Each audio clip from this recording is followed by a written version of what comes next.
Hey everyone, Seth here. Quick reminder, if you want to contact us with a question or comment or whatever, there are a couple ways you can do so. Either you can go to our email at more.layers.podcast@gmail.com, or you can go to YouTube, use the comment section below the videos, or a direct YouTube message is another way you can do that.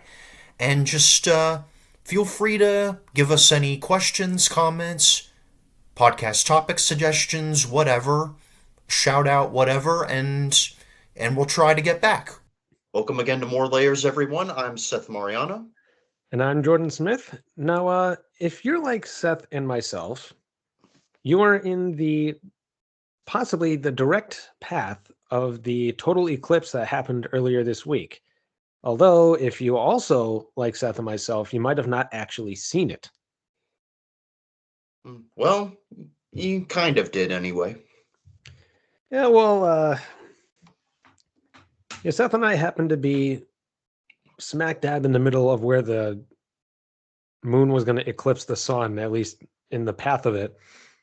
So we were going to see it in the middle of the afternoon for us. The problem was the day before and the day after, the sky was pretty clear. We could see almost everything. But the day of the actual eclipse, it was very cloudy. We could not actually see the sun for the most part. Maybe there were other parts further away from where I was, at least, where there weren't that many clouds. But yeah, we didn't really have a good view of the eclipse itself, although we still know when it happened because for 5 or so minutes, it got pretty dark out of nowhere really quick, and it came back just as quickly.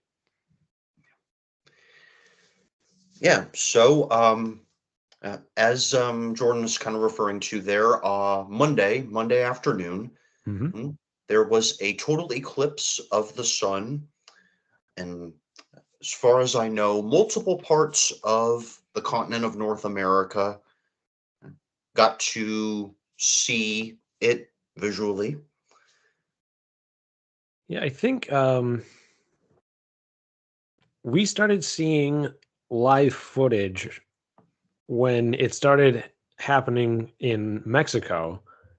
And then I think it crossed into Texas for at least a little bit. And then the path of the eclipse had like a curve to the northeast, even going right through Maine before it left the US. I think it did go through Canada for at least a little bit, though not as much as it did the US just because of the path it was on. Um,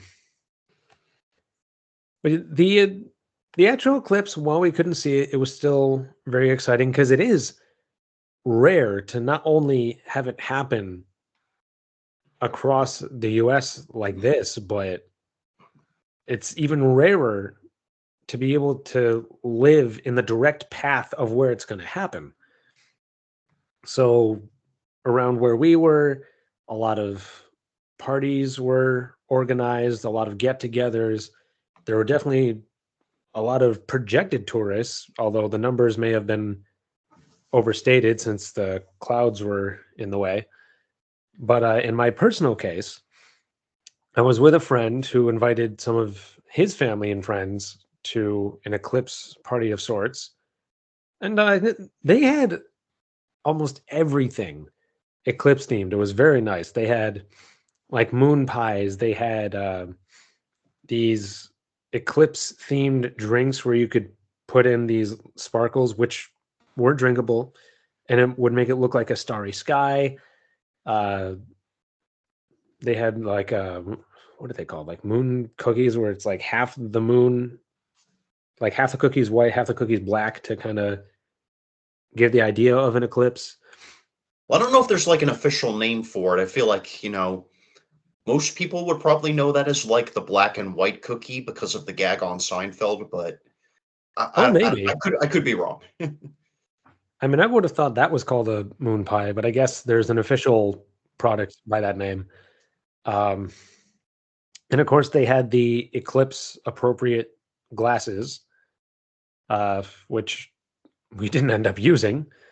But Everything went well. Everything was nice. There was a good turnout. I was expecting maybe half a dozen people, but there was about, I don't know, a dozen and a half or something like that. Um, but we all sat in our chairs looking up at the sky around the time the eclipse was supposed to happen.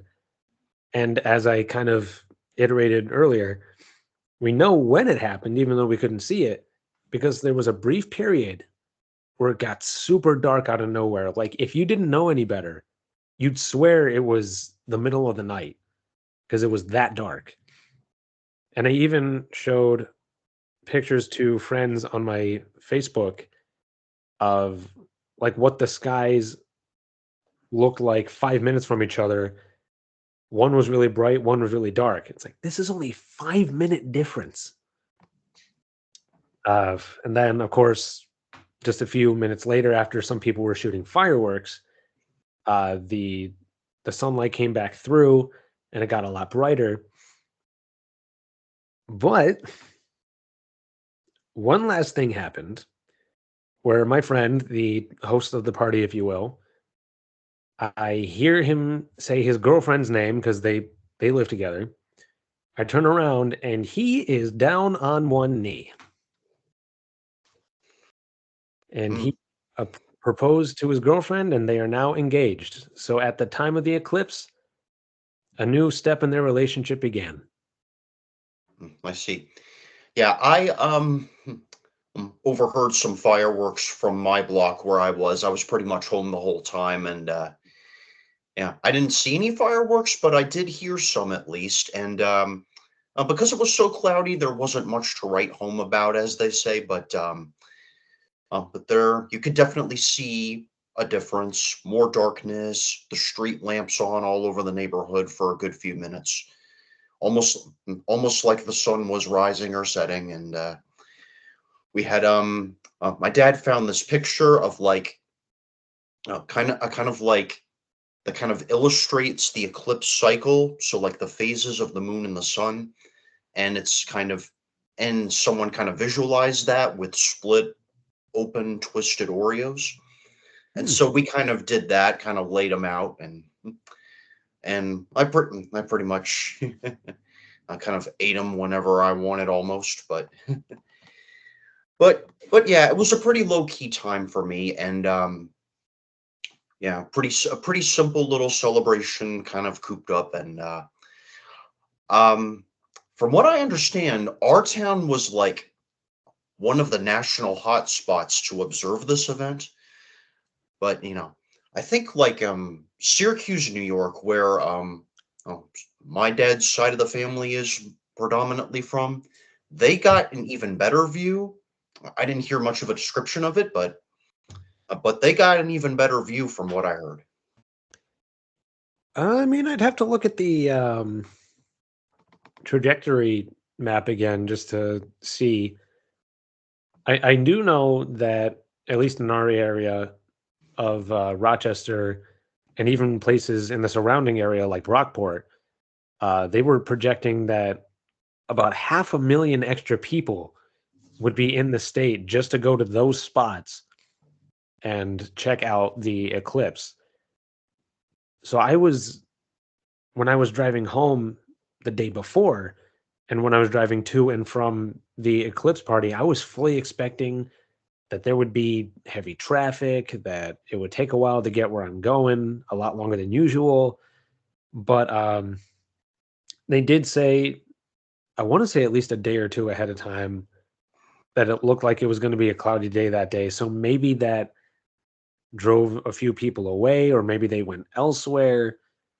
But we were fully expecting it to be jam packed because, like you said, we were one of the hot spots. Yeah, and I noticed apparently your college, SUNY Brockport, got a little news exposure on that day, like hours before. I don't know if you saw it, but I did. I must have missed that. I know I was looking for live feed and I didn't really see too much until after I got to the Eclipse party where they were showing the eclipse is happening across the country as it got closer to us. Um, and I feel like I heard something about Brockport, like SUNY Brockport being featured, but not so much actually seeing them being featured, like what they were being featured for. But I know SUNY Brockport was involved. I just didn't know what they did. Yep. Well, it won't be that long, according to what I'm reading, before we see a next total eclipse of the sun nationwide. And the next one will be around this time in about 9 years, late March 2033. But in the meantime, something we can look out for sometime next year, there will be a total eclipse, apparently, of the moon. Basically, the moon will turn red, or it'll appear red from our point of view. So there's that. Yeah, that is true. I'm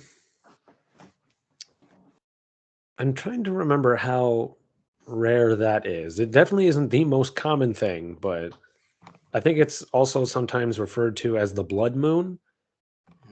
And I do remember seeing it at least once, but I was a bit younger when it happened. I remember at least hearing about one. I don't know if I actually looked at it. Well, we did get a bit lucky with it because yeah, we could see it with the naked eye, but one of our neighbors happened to have a decent quality telescope. So we definitely took advantage of that. And we got a nice view of it. It was beautiful. Ominous, but beautiful. Yeah, I was just looking it up. Apparently, those are even more frequent, like a lot more. They happen like twice every year, if I'm Oh, reading this right. a lot more frequent than I thought. I thought it would be like Yeah. once every like few years. But I guess in a Yeah. way it kind of makes sense given how the moon orbits the earth and the earth orbits the sun. But I know I'm trying to remember what they're called. The people who study outer space. Outer space. Astronomers, I don't know, wild guess. Well, I mean, astronomers, I think they focus on the stars specifically, but yeah, that's definitely like one specialist I could ask, or one Yeah, type well, of don't take my specialist. word for it. Yeah, don't take my word for it. I know. I did take an astronomy course in college one time, but I can't say I got that much out of it. Yeah, I didn't get too much out of mine either. My college did have a not huge but decent sized planetarium on campus that was very fun to use. Um, but yeah, I didn't retain too much. No, no, yeah. So, in about, yeah, I guess uh, I did hear that there will be another one of these on total eclipses in about 20 years, like on the same exact scale as this last one we just had. But yeah, but it'll only be about, I guess, nine before we have to wait to see another one at least close to it. Yeah, I want to say the one that'll happen in 9 years or so. I think somebody said it would only pass over states like Montana and some of the other ones in the northern Midwest or something like that. But I know a little bit more confidently because I was talking about it with a few people. The next one is supposedly scheduled for around this time in 2045. But the path for this one is it's going to go from the west side of the US down towards Florida. Yeah. Okay. Yeah, so depending on where in Florida, I might visit family just to try and get a better glimpse of it next time. But who knows? By the time that comes around, I'll be almost 50. Yeah. they're probably going to have the best seat in the house, so to speak. Maybe. Yeah. Yeah. Yeah. All right. And our curious question for this time is, what is something that only existed in a movie that you wished was real? Well, the funny thing is, when I started putting this list together, one of the first things that came to my mind was like shoelaces that tie themselves, like in Back to the Future. But then I remembered, I think that they actually have those now. Oh, yeah. But Do you remember which movie that was in? One, two, or three? I want to say it was two, Yeah. but it's been a while since I've seen those movies, so I'm not 100% sure. Yeah, it's been a while since I've seen them myself. I probably should get back into them at some point. Especially now that there's a musical adaptation of it. Yeah. But I did come up with some, I think, some decent ideas, and the first thing I thought of was a legitimate Iron Man suit. I'm big into superheroes, um, and I love the Iron Man suit. I love all the sequences when he puts one on for the first time, kind of showcases its new abilities. And one of my personal favorites, even though it's not in the greatest MCU movie, is from Iron Man 2, where he has a suit that is kind of in the shape of a suitcase, and then he sticks his arms into it, puts it up on his chest, brings his arms out, and then it just assembles around his body.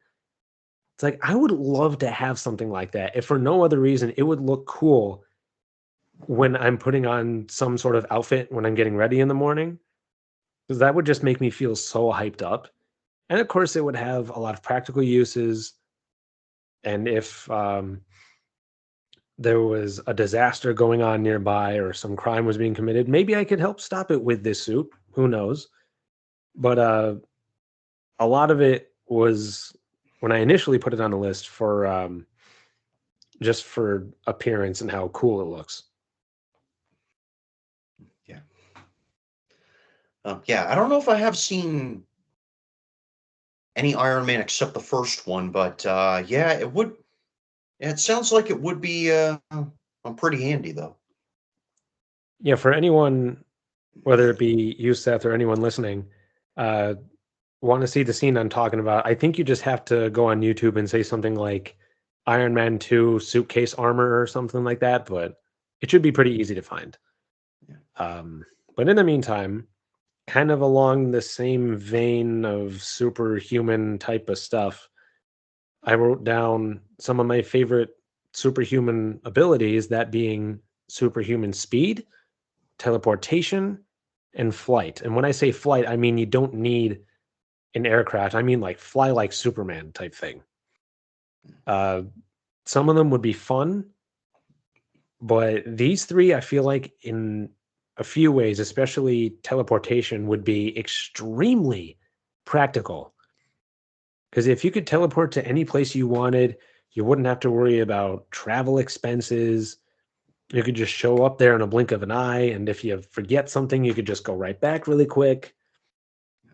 But if you want to take your time, but still get where you need to go relatively quickly, speed and flight would be very practical.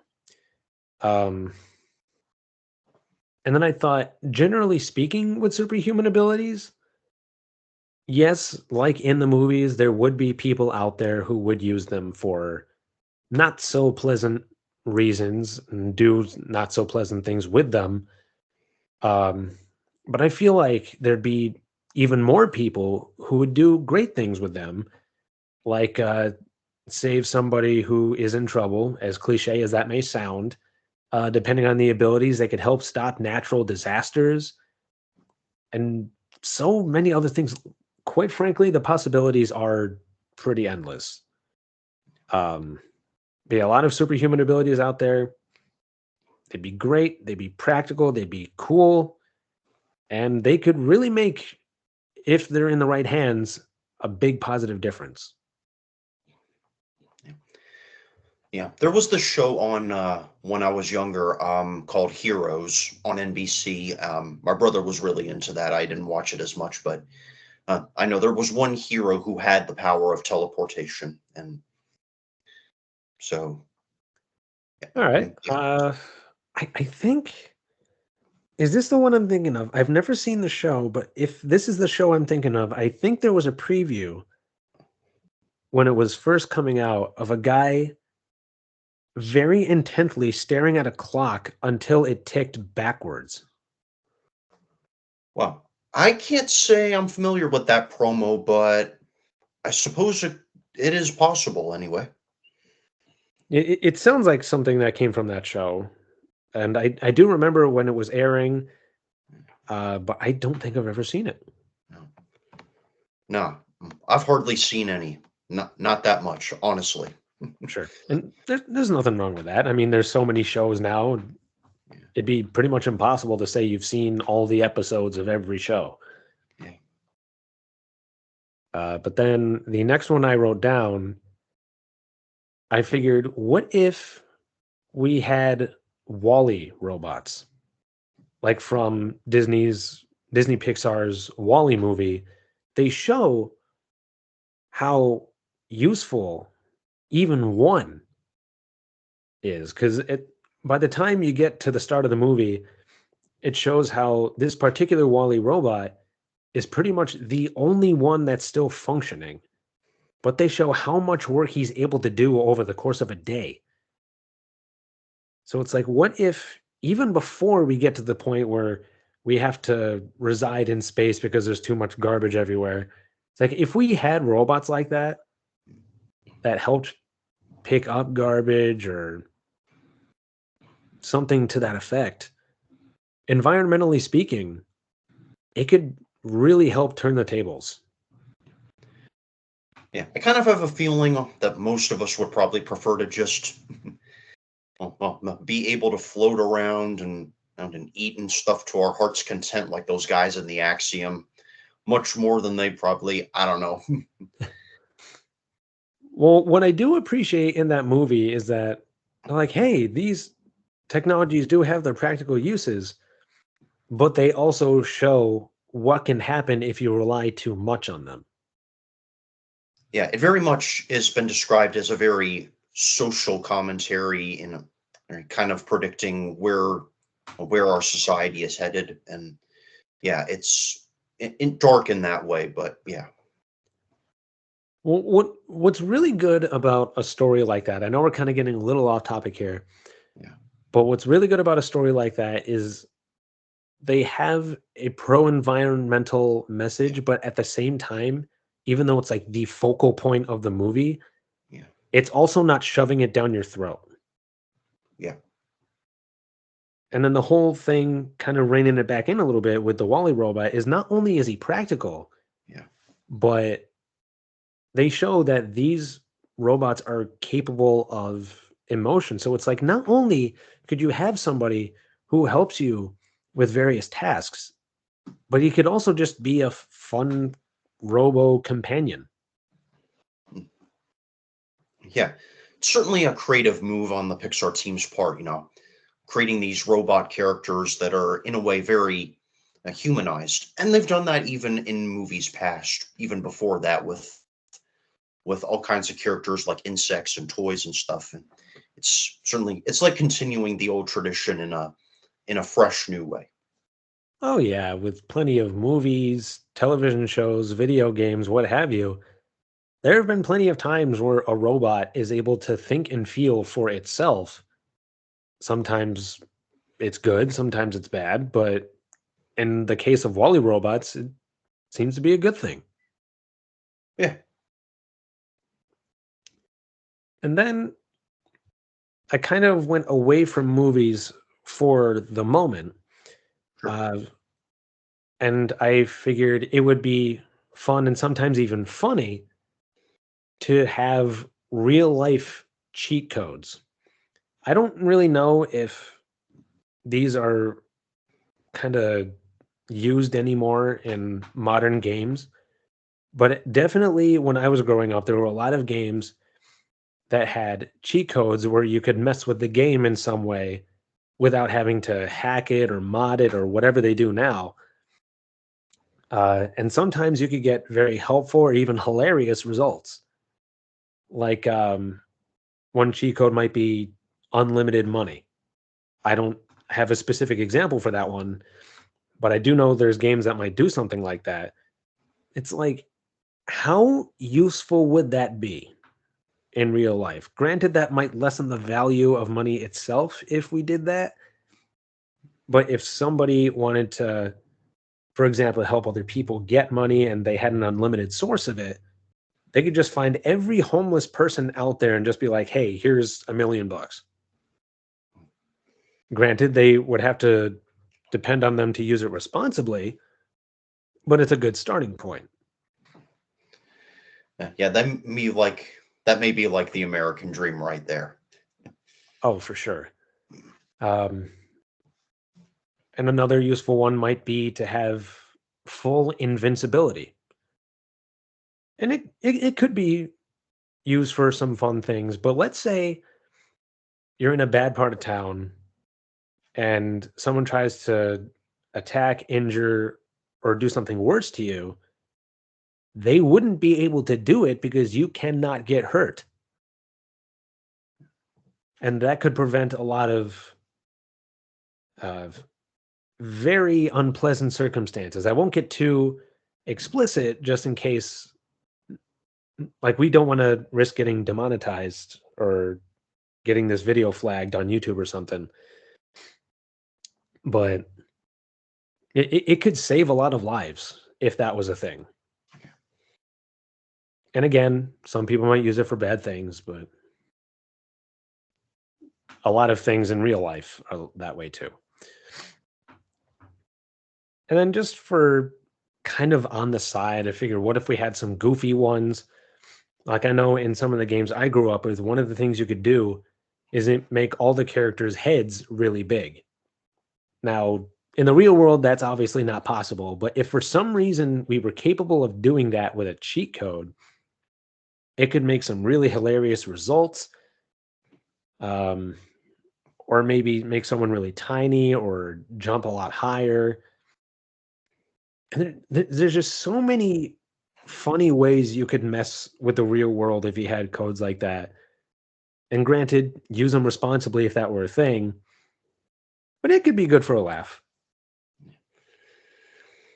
Yeah, there was a goofy thing like that on the Spider-Man video game we owned. Like you could enlarge somebody's head or shrink somebody. It makes it kind of weird, but it's good, innocent fun, I guess. Yeah, actually, that was the game I was thinking about. In fact, I think I've got it. Isn't it a small world? Yep, my brother and I got this game when we were much younger, and sometimes we would just come back to the game just to play the tutorial because it was super funny. But yeah, this game right here, we loved playing it. And some of our favorite cheat codes were in it, like the big heads or making Spider-Man really small or playing as characters that you normally couldn't play as, and just so many other things. And maybe I'll come back and play it again just to experience some of that again. Yeah. Yeah. All right. So, you got anything else? Yeah, I had a couple more, and one of them being time travel.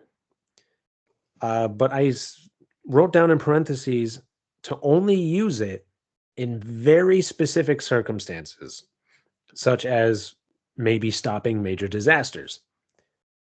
Granted, there have been so many different movies that try to explain how time travel works. Like we were talking about, Back to the Future does that, Avengers Endgame does that, or any movie that has the words time machine or something to that effect in it. Uh, they have all these different interpretations of how they think time travel would work. Uh, and I'm not about to go into that because it gets very complex, very confusing. But if we could stop some major disasters, whether it be natural disasters or man-made disasters. Again, won't get too specific in just to avoid being flagged. But I'm sure some people can think of some, whether they happened in America or outside of America, that people would just love to go back and stop, especially if somebody met their demise that wasn't even involved or was on the receiving end of some attack. Um, but yeah, in situations like that specifically, I feel like time travel could be very useful.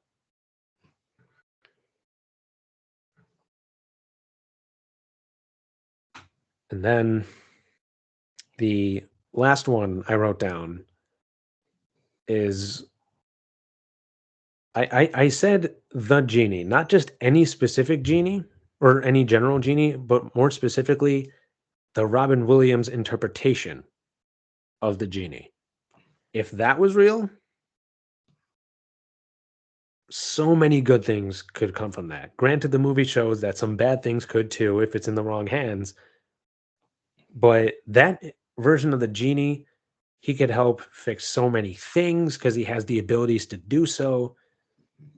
But he's also, in kind of like Wally, just a really good friend. Yeah, you get a little comic relief, you get a little magic at your disposal, you get a little bit of everything. Yeah, and because this is the Robin Williams version, if you're ever feeling down or defeated or some other negative mindset, he could easily find an unlimited number of ways to make you laugh.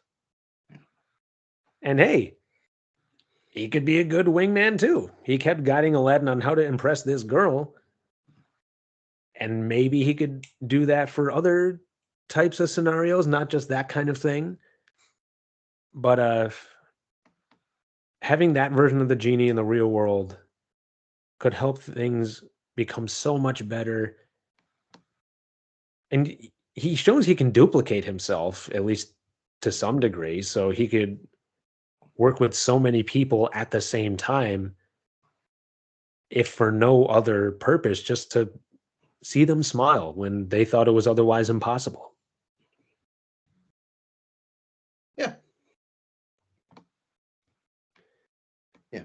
All right. So I've got just a few things on my list, and the first one that I thought of was the device known as the rehydrator from the first Spy Kids movie. Oh, yeah. For those of you who don't know, there is a scene like toward the beginning of the film, where the two lead spies are kind of stationed up in a safe house, and then one of them finds a cartridge, puts it in this rehydrator machine, and just like that, has got an instant McDonald's meal that comes out of it. Yeah, I've never seen the Spy Kids movies. I've seen one of the, for the lack of a better word, one of the spin-offs. Yeah. But Well, when you first said rehydrators, I thought of something that isn't exactly the same, but has a similar premise from Megamind, where he has this weapon that dehydrates things and turns them into small little cubes. And then when they're rehydrated by any means, then they just revert back to their normal state, even if it's a person or a inanimate object. well, this isn't quite the same thing, but I think that's like at least back then that would have been like my dream. And it was kind of a bonus, I guess, that it was McDonald's food in this case because I was really into that stuff, and like there was a time back in the day where we would go there like one night most every week for dinner, and and well, that was pretty much just because of the savings you'd get on a certain night of the week. But anyway, um, yeah, yeah, just to be able to just uh, pop in a cartridge, hit a button, get a meal just like that, that would be like insane awesome. It definitely would save a lot of time on cooking and then cleaning up afterwards. Yeah. But Yeah, I think it would. oh, for sure. And even now, and especially as a kid, if we had something like what you just described in real life, no matter how many times I would see it, I would be one of those kids that once it turns into the food on the cartridge, I would just be so fascinated and want to see it happen again. Yeah, well, now with YouTube and websites like Watch Mojo, you can pretty much relive it as many times as you want. Yep, very true. And would you say it's kind of similar to the device in Cloudy with a Chance of Meatballs, where he pours water into the top and then any food he wants comes out the bottom? Yeah, I suppose. I mean, I've only seen like promos for it, but yeah, I imagine. Yeah, Well, in Cloudy with a Chance of Meatballs, he does have that device, and he can literally just have water go into the top of the machine and then program it to rearrange the molecules, I guess, to create any food he can think of. yeah, yeah. Well, I'm sure that's like a dream come to animated life right there. Oh, for sure.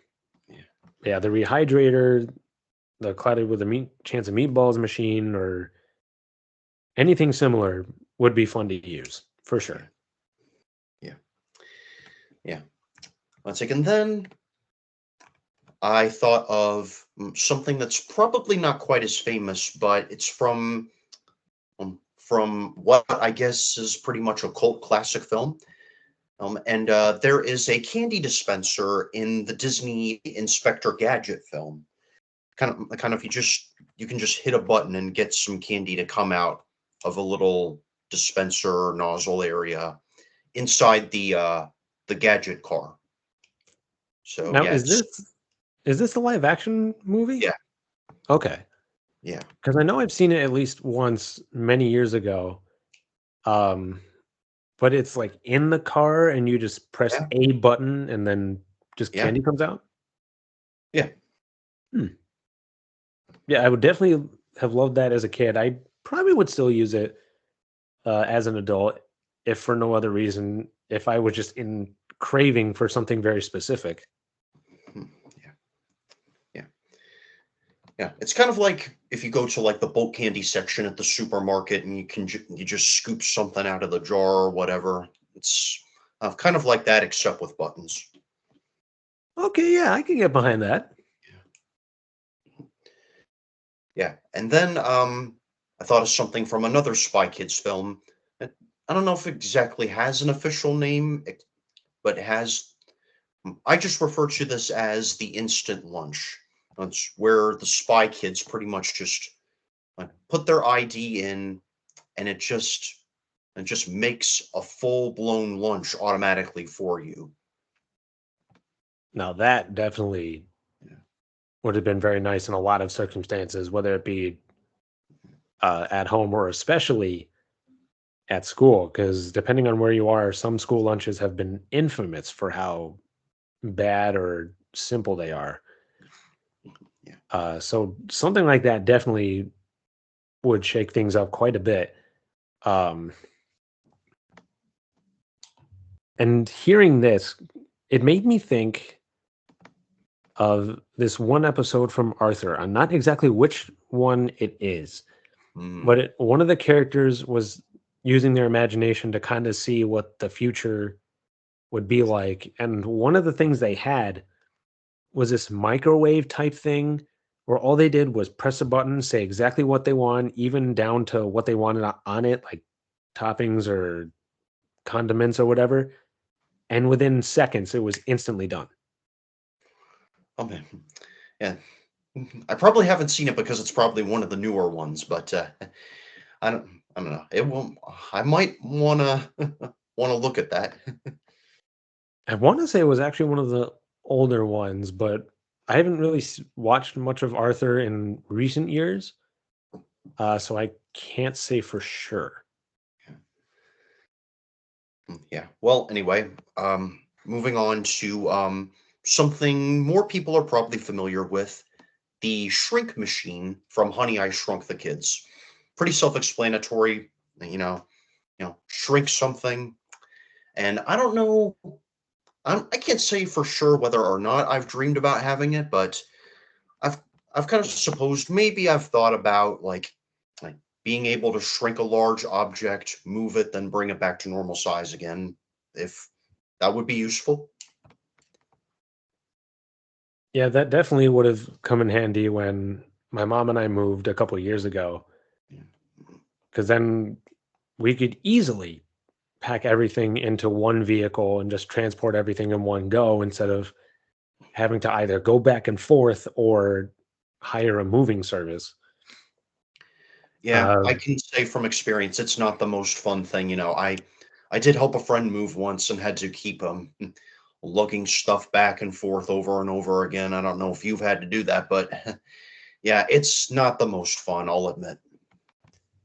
I don't know if I've had to do that to the same extent myself, but when I temporarily stayed with a family friend for the majority of last year and some of the year before, when I moved into the place where I am now, I did have to go back to the house multiple times just to bring everything over.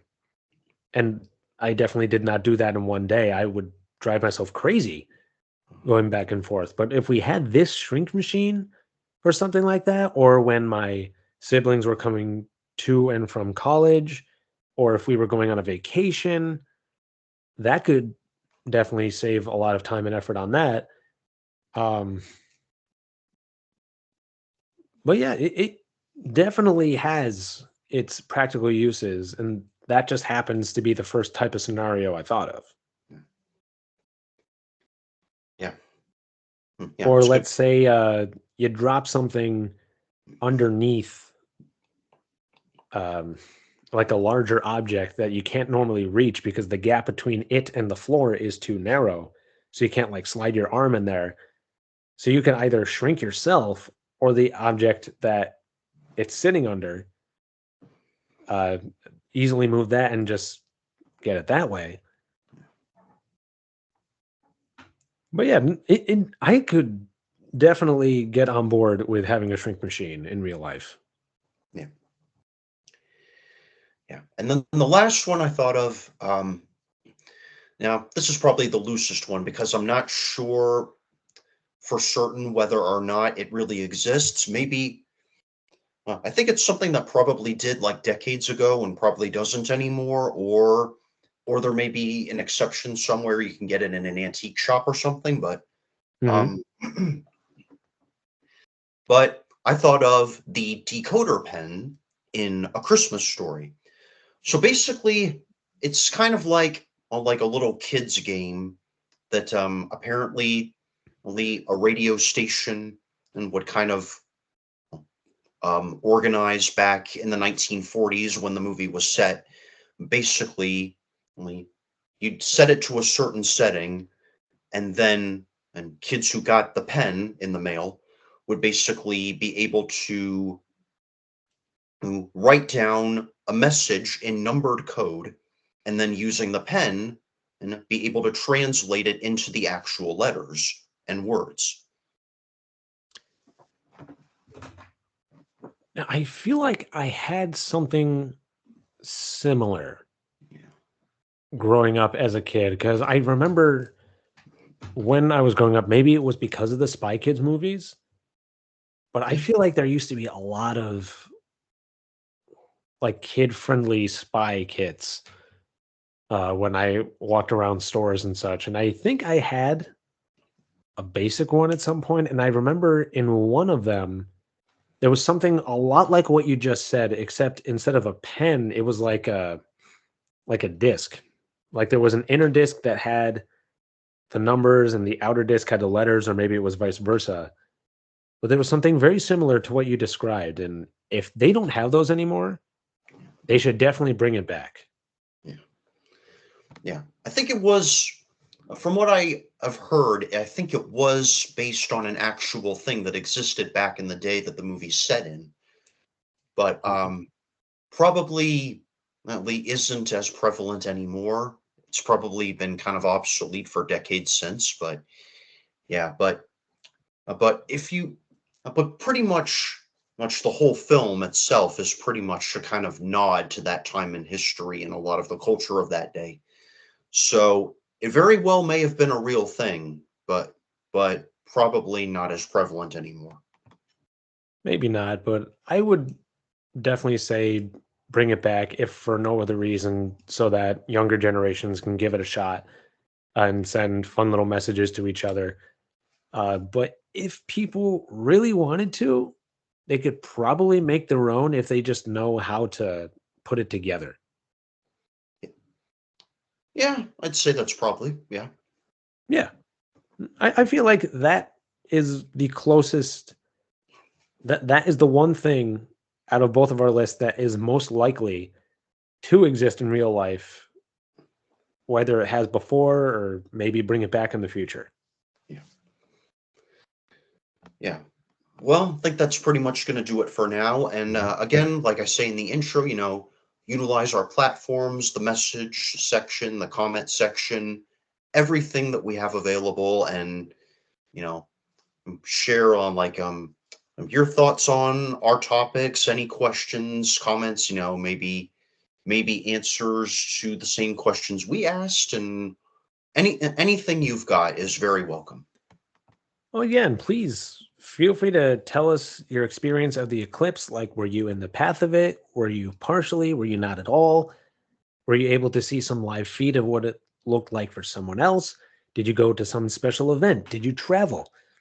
Let us know about that. And if there's anything that only exists in a movie that you wish was real, let us know about that too. Yeah.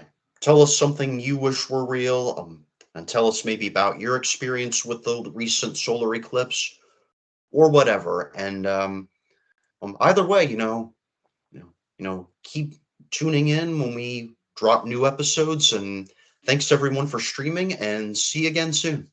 Take care, everyone.